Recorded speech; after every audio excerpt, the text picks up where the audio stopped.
বাবা, ছবিতে এত দেখেছি, তো লাইভে এত সুন্দর হবে ভাবিনি। তাই তো বলেছিলাম, মা আসার আগে এই ভাইবটা একদম অন্যরকম, একবার এনে বুঝবে। তুমি তো সবকিছুতেই ভাইব খুঁজে পাও। হ্যাঁ, আর আমার ভাই তুমি। দেখো, ঠাকুরটার চোখ নেই বলে মনে হচ্ছে যেন প্রাণ নেই। কি অদ্ভুত লাগে না? আমার জীবনও সে কেমনটাই হতো। শোনো, তোমার এইসব ডায়লগ যদি কেউ শুনে ফেলে? তাতে কি, সবাই জানো তুমি আমার।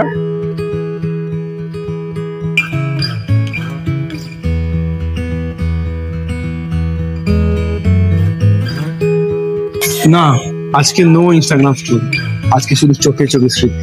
আরে একটা পোস্ট চাই, ক্যাপশন দিতে হবে তো, পুজো ভাইব কামিং। না, ক্যাপশন আমি লিখে দেব, with my Puja. Drama king.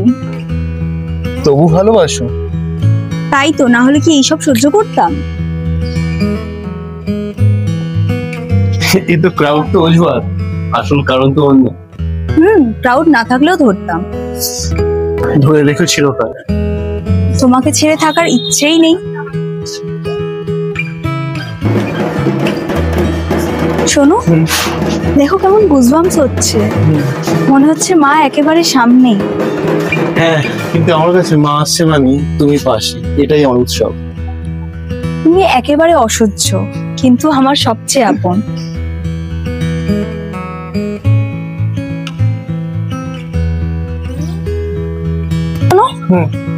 প্রতি বছরই মা আসেন, মূর্তি গড়া হয়, তারপর পুজো শেষ হয়ে যায়, আবার 1 বছরের অপেক্ষা। হ্যাঁ, কিন্তু আমার কাছে পুজো আসা মানে তুমি পাশে, তাই আমার জন্য কোনো অপেক্ষাই নেই। তাহলে প্রমিস করো, পরের বছরও এইভাবে একইভাবে এখানে আমরা হাত ধরে ঘুরবো। শুধু আগামী বছরই না, যতদিন পুজো হবে, যতদিন মা আসবেন, ততদিন তুমি আমার হাত ছাড়বে না। এটাই আমার একটাই শপথ।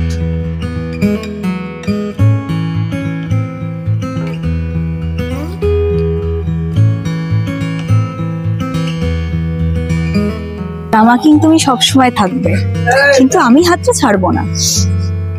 আর এই পুজোর আলো নিভে গেলেও তোমার চোখের আলো না নিভুক কখনো।